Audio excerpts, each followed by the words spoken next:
Good morning, everybody. Good afternoon for some of you guys. Thank you so much for joining me this morning. It wouldn't be a Wednesday morning without some technical difficulties. So it looks like I got a stable connection now. I want to thank you all for joining me. Today we are going to be going over a new technique from Wella called Shimmering Luxelights. And joining me, I have my coworker from all the way across east. So we'll just wait for her to come in. In the meantime, I'll introduce myself. My name is Nichelle Dezotel, and I'm a field education trainer based out of Vancouver, BC. There she is. So I will bring my coworker in.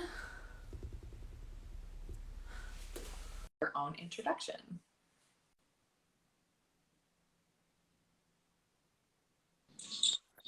Hi, Michelle. Hi. How are you? I'm good. How are you? Good, thanks. I'm gonna move this up a little bit. Perfect. It wouldn't be Wednesday without some technical difficulties, so that was fun. Of course not. Perfect. So I didn't give you an introduction. I don't know if you want to introduce yourself before we get started. Yeah, of course. Hi, everyone. My name is Anga Selter. I'm a field educator in Toronto, and I'm so happy to be joining Michelle today. Amazing. Thank you. So like I said before, we're going to be doing a new technique from Wella called Shimmering Luxelights. I did already start the technique just on the one side here for the sake of being on Instagram Live.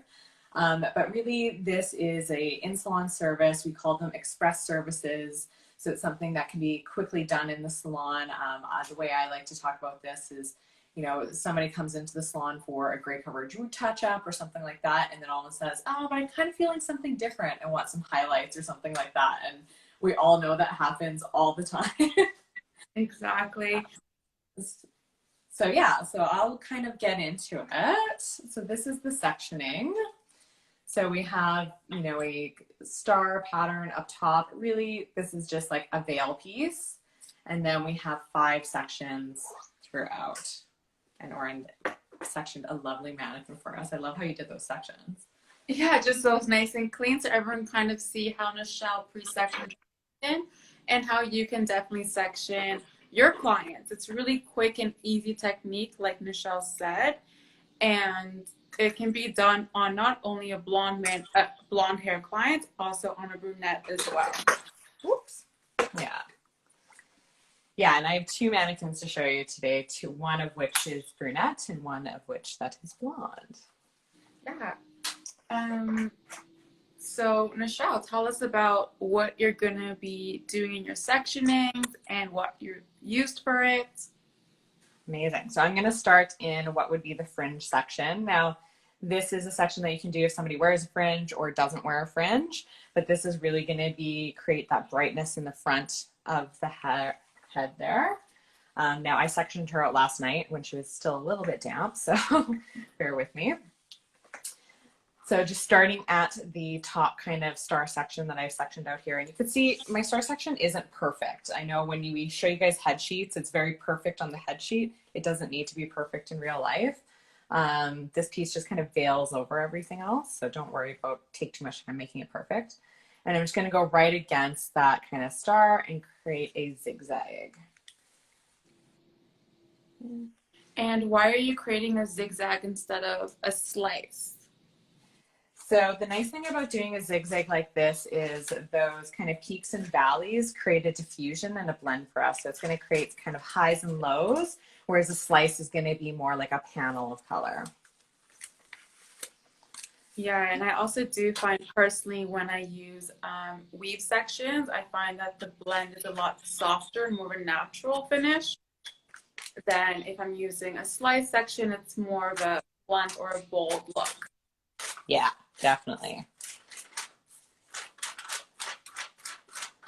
So I took that whole kind of zigzag section and put it in my foil, and I just kind of feathered up to the root. So you notice once I got my product on, I actually pulled my foil a little bit away from the roots. The reason why I like to put the product on first and then do that is it maintains tension. And then I just painted my whole section. That's a really great tip. Thanks. So what lightener are you using? So I'm using my Blonde Plex. So it is my lightener that's going to give me up to 7 levels of lift, but up to 97% less breakage. So since I'm doing this on a blonde mannequin, it gives me a little bit of insurance. Of course. It's got a really nice consistency. I've mixed it 1 part powder to 2 parts developer with my 6 volume Color Touch developer. Yeah. Because I'm just looking to kind of get minimum lift here. Yeah, of course. The also great thing about Blonder Plex I like is that it already has the Plex built in it. There's no needing to measure out the product and add it into the lightener. It's already built in there, which saves time and measurements. Yeah, definitely. I don't know about you, but by the end of the day of working at the salon, my brain's kind of fried. Yeah. So if I can save myself a minute of having to think about how much Wellaplex I need to add into my lightener, that's, 2, 3, 5 minutes at the end of the day on each color service, right? Yes, of course. And also with the Plex, it's beautiful that it's actually the same pH as our lightener naturally. So you don't actually have to up the developer or the processing time. So because Michelle's using a lower developer, it's still going to lift nice and even without leaving it on longer or even upping her developer. Yeah, definitely. Perfect. So I'm alternating sections between a zigzag and then a thick weave. So I did my thick weave in the second foil here, and then this I'm going to be doing a zigzag again. So you just kind of alternate down. And really, when we talk about like express services, the definition becomes, you don't really want to be doing more than 5 foils in a section. So I can do anywhere from 3 to 4 to 5, but I don't really want to be doing any more than 5 because then we're getting out of the term of an express service. Yes, exactly.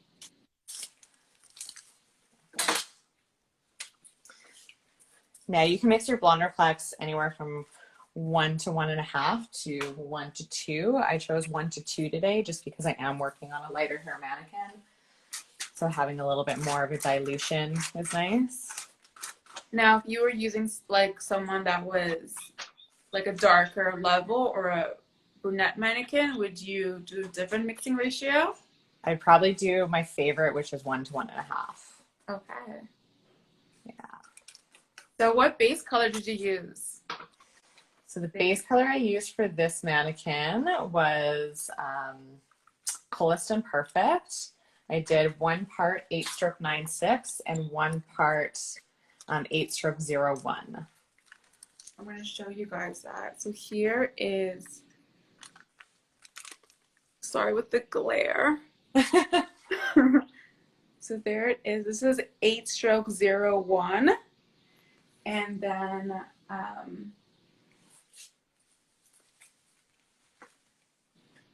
here's 8-stroke 9-6.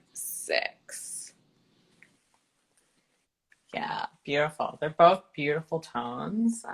What I like about kind of using the KP portfolio a little bit more for services like this is it gives us a different kind of shade range than we get from Color Touch or Lumina. So it's fun to kind of play with some of those higher level tones.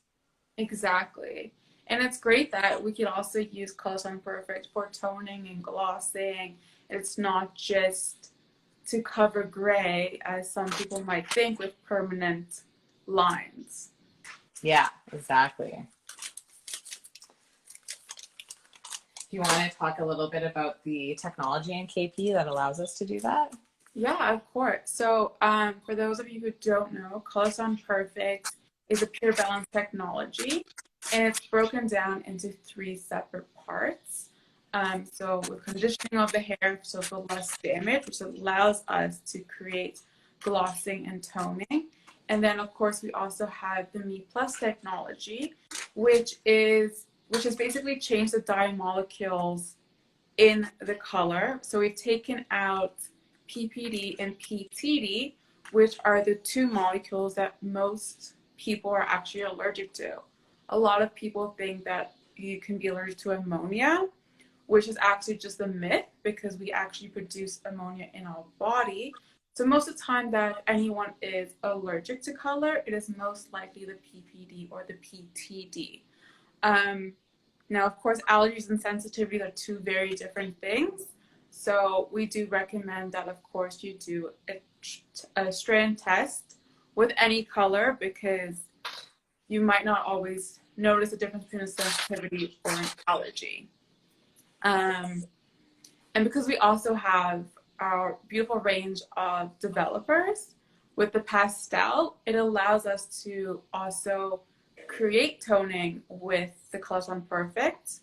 And then with glossing, you actually mix it either with the Wella Plex, or you can mix it with our post-color treatment, depending if you want more of an intensity for moisture in the hair, or for someone who needs a little bit more of a rebuilding in their hair. Yeah, definitely. So I do a ton of glossing services in the salon. I find they're a really great add-on service for in-between color services. Say someone comes in for a haircut in between getting their color done or gray coverage done, and they just need a little pick-me-up. Or if somebody just wants to add a little quick infusion of color and some shine. I love doing glossing services. Yes. So they're a great kind of option, and it just opens up the shade portfolio of KP for you. Exactly. With over 140 shades, it really does have a great, like, big range of tones for you to work with. Yeah. So I've moved on to my next section here, and I'm just going to do this section, and then I'm going to go through what we would do in between the foils. So just kind of moving through each section, I'm doing a combination of zigzags and weaves as I move down the head. I'm not taking them right to the root. You guys can see on this next section here. It's always hard when they've got wavy hair. Yes. I'll take my weave and then I'll put it in.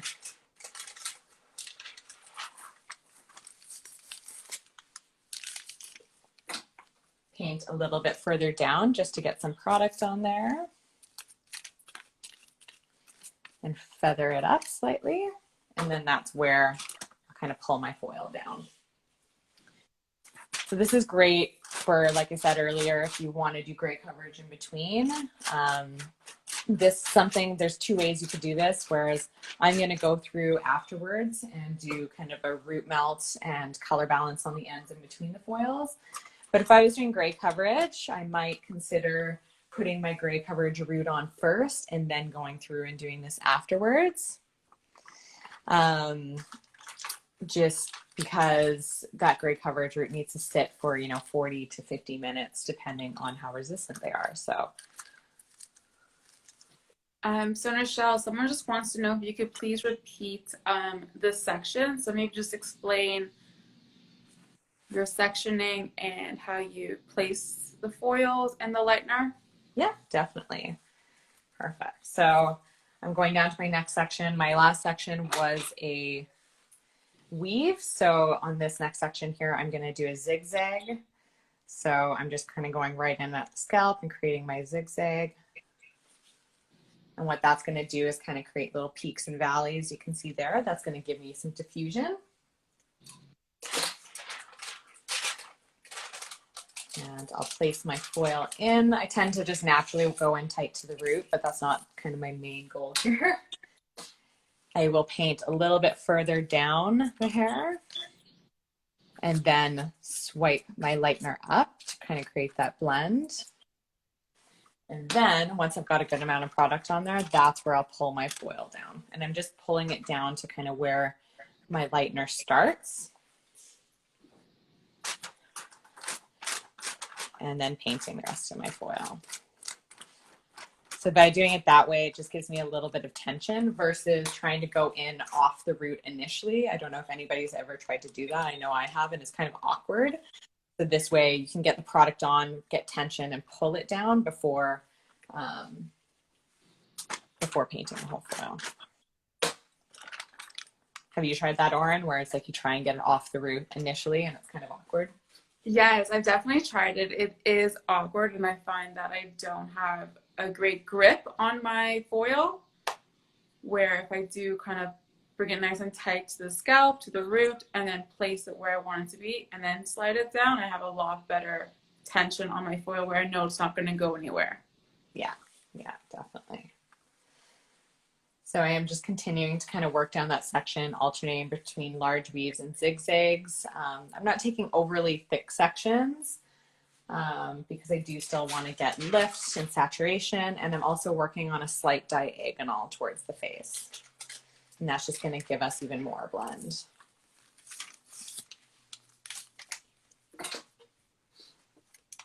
Oops. This is always awkward to do on the live, but Yeah, it's because camera's kind of in the way. Would you ever recommend to do this technique in a horizontal sections or only diagonal sections? it really depends on what the end result you're looking to get.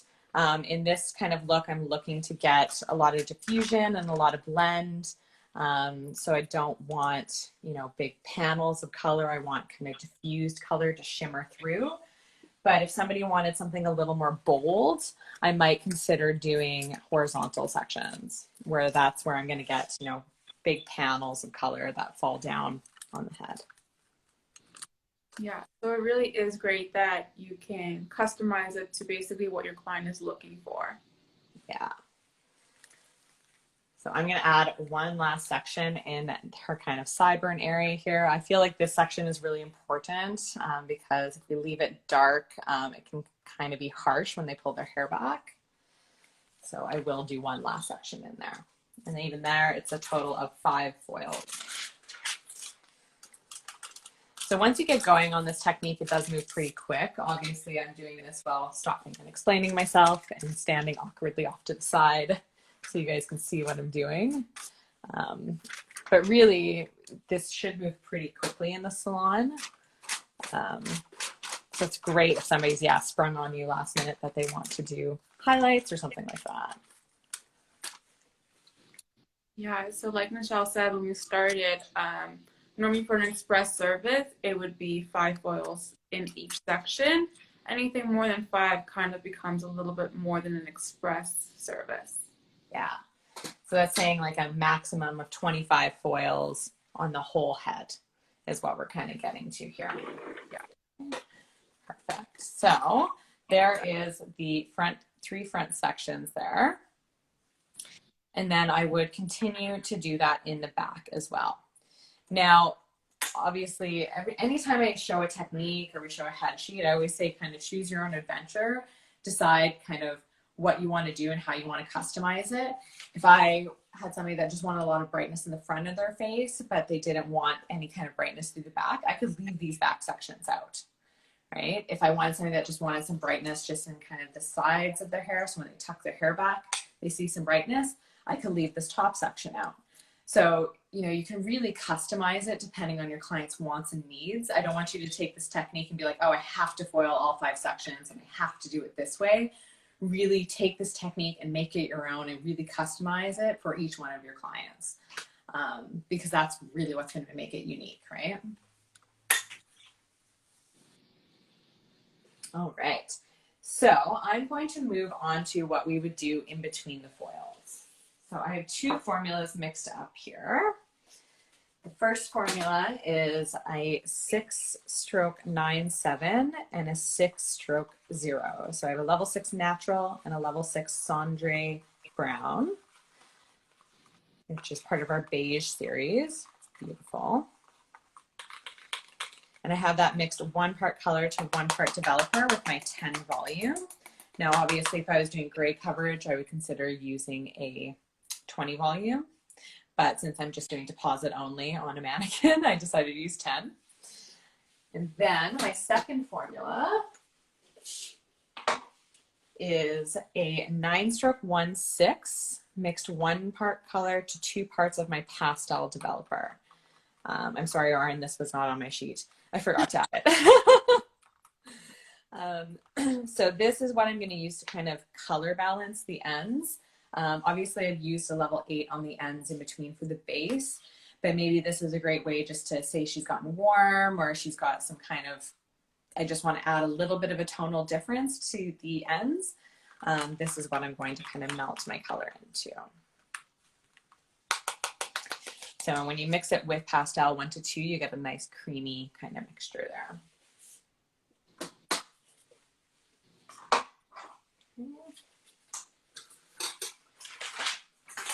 Perfect. Now, just let me know if you can't see it in your place. Yeah, for sure. So starting on this side here, just to keep things nice and clean, I'm going to take my root color first. And I will eventually take this, this veil piece down and do up there as well. But I'm just going to start in this section where I've got everything cleaned out. And I'm just going to kind of paint my root on first. So now this is just personal preference. And I'll show you why I like to paint the root on first before moving on to the bottom. Hopefully my arm's not in the way. Oh, not at all. Perfect. So there's a question. So when would you use Pastel Developer? That is a really great question. So when would I use Pastel Developer? So Pastel is meant to be mixed with our Coolest and Perfect line or our Illumina Color line. It is a 6 volume or 1.9%. It used to be called Pastel in our old formulation, which is why that's kind of transferred over. But really what it is it's a deposit only developer. So we can use it when we're doing glossing services or when we're doing toning using KP. We could also use it when we're color balancing faded ends. So say someone's come on in and done gray coverage on the roots, but their ends really need a kind of a pick-me-up. You could go in with your KP color of choice, mixed 1 part color to 2 parts pastel, and color balance the ends for the last 15-20 minutes, just like you would with a demi-permanent. I hope that answers the question. Yeah, thank you, Michelle. Perfect. I'm just going through and getting the root color on. So say this is gray coverage. This is where you could do that as well.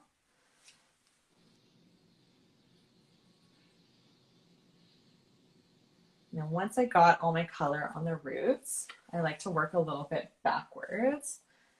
So this is where I'm going to start melting, and I bring my 9-stroke 1/6 into the ends and melt down. Kind of smudge between the two. I have a towel here to keep my fingers nice and clean. So what I'm doing as I work back down is just making sure I have enough color on the root area there. And then I'm starting to melt my 2 colors in between here. Could you comb the 2 colors together, or would you probably just recommend just using your fingers to create that beautiful blender melt? You could definitely use a comb to blend them together. It really just kind of depends on the hair type you're working on, I guess. I find some hair blends really nice if you just kind of melt the 2 together with your fingers, or you could choose to use a comb. It really depends. How do you feel about that? Yeah, I definitely feel the same. It really depends on the hair texture that I'm working with. And I also do work doing the roots first and then go, like technique you're doing right now is exactly how I would apply the roots and then blend in the ends. Yeah. The reason why I like working like this versus doing it as I'm kind of moving up is because I find it a lot cleaner. And then the hair is already sitting where I want it to sit for processing. So I don't have to manipulate it or move it afterwards, especially when you're working with like a level 9 and a level 6. Yes. I definitely agree. Perfect. So you would continue through the head, kind of doing this in between the foils. And like I said before, if you were doing gray coverage, you could choose to do your gray coverage first, just on the roots, and then go through and put your foils in, and then maybe do something like this in between afterwards, just to kind of quickly color balance the ends or anything like that. Have you done this technique in the salon yet, Orion, or? I haven't personally done it at the salon yet. I have done it on mannequins, but I do love it. It really is a great technique to just kind of add some tones in anyone's hair color without having so much lightness or contrast or anything like that. Mm-hmm. So I'm excited to do it at the salon. Yeah. Have you? Yes, I've done it on a couple of clients now in the salon. And it's really, really nice, especially this time of year where people are maybe looking to tone down their blondes or, you know, go into fall and add some different dimension or anything into the hair. So this is really nice on that as well. Now, would you do all of the sections before you did the top? I probably would, just because I already have it sectioned out. So I would go through all my sections, but you could definitely, if you wanted to take this down at this point and then do the top, that'd be fine. Really just personal preference. Right. So I'll kind of go through this last front section here, and then we'll talk about the toner really quick. So again, I'm kind of working from the top to the bottom.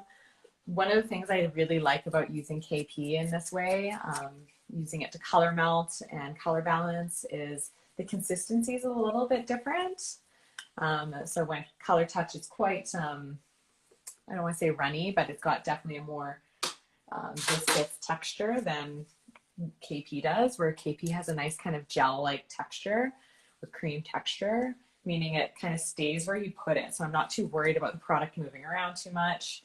As you can see, as I'm painting it on, it just kind of goes on where I put it. It doesn't move until I manipulate it or anything like that. So in this instance, it can be really nice. Yeah, I definitely agree with the different texture of the two different products.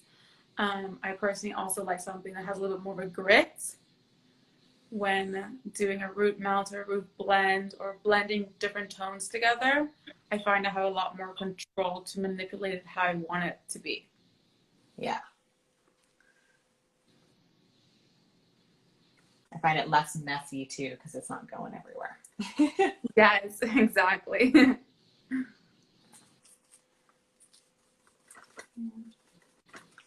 So now if this was on a person, I would start to kind of pull the hair a little bit sideways just so don't have color hanging right in her face. So I've got my roots there. And now I'm going to start going through the ends. But I'm going to get my blend in and then just kind of pull the hair off to the side. And it's just so it's not right in her face. I know this is a mannequin, so we're not too worried about it. But let's just pretend she is a real person.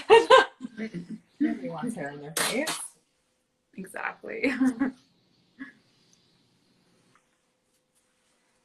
So the nice thing about going this way too is it gives you a chance to just really double check your work a little bit and make sure you've got good saturation at the roots and kind of blend it all in. Yeah, definitely saturation is key, even with lightener or toning or anything. I find I have to have really good saturation for everything to blend and come out nice and even. Yeah.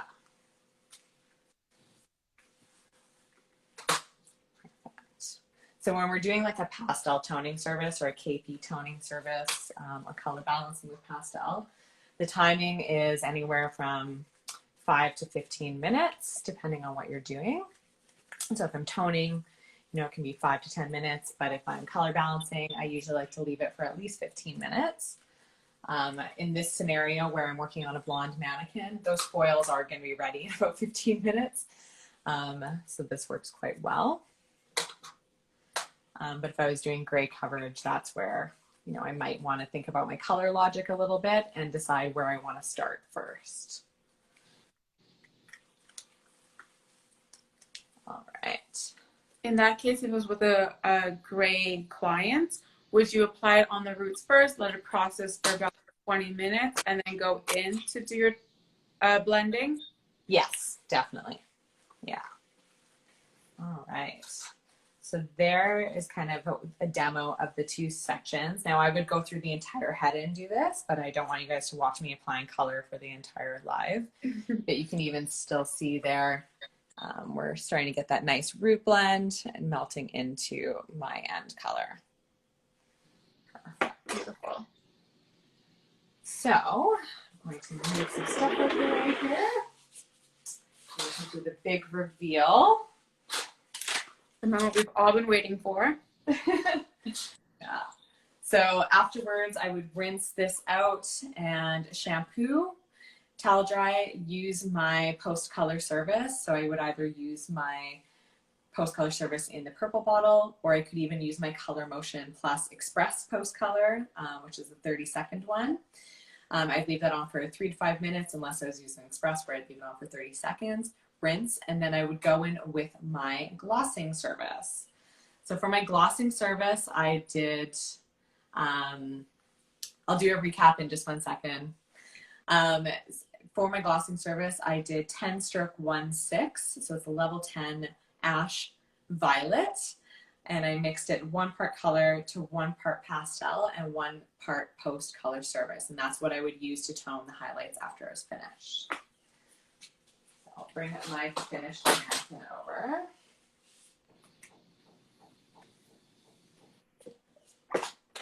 Wow, that's beautiful. Thank you. Move her up here. Perfect. So you can see she's got a lot of dimension in there. She's got that nice root in there as well. And she's add some different tones. Shiny, lots of dimension. So for the recap, the base color was 1 part 8 stroke 01. So that's level 8 natural ash, and 1 part 8 stroke 96. So it's a level 8 Cendré violet. And then I went in with my sectioning pattern for Shimmering Luxelights, and I used my blonde Doraplex and my 6 volume developer from Color Touch. In between the foils for the root melt and toner or color balance, I did 9 stroke 1/6 on the ends and 6 stroke 0 and 6 stroke 9/7 on the roots, and then I glossed her with 10 stroke 1/6. Perfect. So that's kind of the end result you get there. So you get a nice root melt into a nice shimmering color. Yeah. So doing this on a blonde mannequin, obviously a lot of questions I get asked is, can you do this on dark hair? So yes, you can, 100%. So I have a dark mannequin. So for this mannequin, I did the same sectioning pattern, everything like that. Her base color is a 6 stroke 7/5, so a level 6 brown mahogany or red violet. I did the foils again with blonde Doraplex, and then on the roots, I did 4 stroke 7/5. And then I toned her highlights with 8 stroke 3/8. So you can see you get a nice kind of blend, even with just kind of pulling it down from the roots and blending it in, it still blends in really quite nicely. Yes. And this will be saved on the Wella Canada West. So if you want to watch it from the beginning, it will definitely be saved there for you to watch it. Yeah, definitely. Was there anything else you wanted to add today, Oren? I don't think so. I think it looks beautiful on a brunette as well as not just a blonde. So it is great that you can use it on all different levels or hair tones as well than just blondes, right? Yeah, definitely. Well, I want to thank you guys so much for joining today, and thank you for watching with us today. This will be saved to the IGTV on Wella Canada West, so if you wanted to go back and rewatch it, you're more than welcome. And I want to thank Oren for coming on this live with me and being my co-host. It's so nice to work with our coworkers from the East because we don't get to see each other enough. I know. So thank you so much for coming on here with me today. I really appreciate it. Thanks for letting me join you today, and thank you for everyone for tuning in and watching. Thank you so much. Have a wonderful day, everybody, and we'll talk soon.